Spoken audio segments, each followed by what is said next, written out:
Hey everybody, well this is Ed with another episode of Call Me Mr. Broadstreet. So this week I'm just going to give some of my thoughts on Let It Be, the cover version of Let It Be from Dolly Parton's new Rockstar album. So I went ahead, purchased it, listened to it, and first of all, hoping they didn't have to work 9 to 5 on the recording. You see what I did there. I know. Full of bad jokes, what can I say? Anyway, so I just listened to it, for the first time, kind of giving some of my initial impressions. So a little bit of background on the track itself, of course, Dolly Parton doing the lead vocals on Let It Be, on piano and backing vocals, Paul McCartney, on drums, Ringo Starr, on guitar, Peter Frampton, and Mick Fleetwood is featured on additional percussion. Now, I don't know if they exactly recorded it in the studio together or probably separately. I'm guessing probably separately due to logistics. I'm sure we'll find out more about that. Thoughts overall, I think the song, not bad. I would give it a solid B. I think it's certainly not going to, it's not going to replace the original version. I don't think anything's really going to ever replace the original version as far as impact.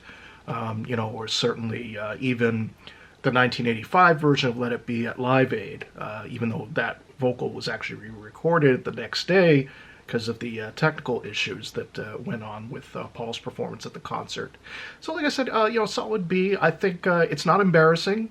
It's definitely not the greatest track I've ever heard. I mean, I think part of it could be maybe there's familiarity at this point, and, certainly there's been enough cover versions of the song over the past, 53 years at this point, give or take.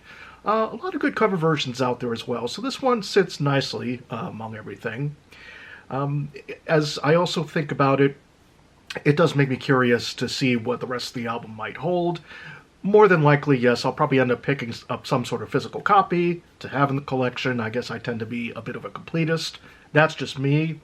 But as far as anybody out there who somehow hasn't heard Let It Be, I would probably say this. First, listen to the original version, obviously, if you have never heard it. I can't think of many people who probably haven't. But like I said, this version, it's definitely got her spin on it. Of course, it's going to sound like a Dolly Parton record, even if it has a rock backing. It's going to have that stamp. It's going to have that sound to it.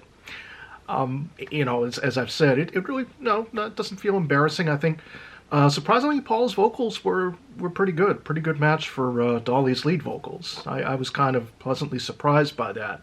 I know there's sometimes where the vocals have been a bit touch and go. I mean, as much as I love Paul, I love you, you're awesome, all that sort of thing, but at 81, the vocals can't be the same as they would be at, the age of 51, for example, certainly for, his music and everything. So those are just sort of my initial impressions of the song. I figured I'd just go ahead and offer my commentary on it.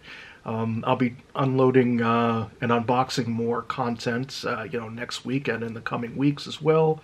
I've definitely got an exciting interview coming up sometime in early to mid-September. I'm kind of checking in with that person and just trying to see what their schedule looks like. And I know end of summer's already coming. I can't believe that. Anyways, just thanks for watching the content. And of course, as always, thank you to the new subscribers. Thank you to the ones that have followed me. Please make sure to give a thumbs up, like, and subscribe. That's definitely been helping the channel a lot. I really do appreciate it. And you know what? I'll see everybody in the next video. So be safe. Bye.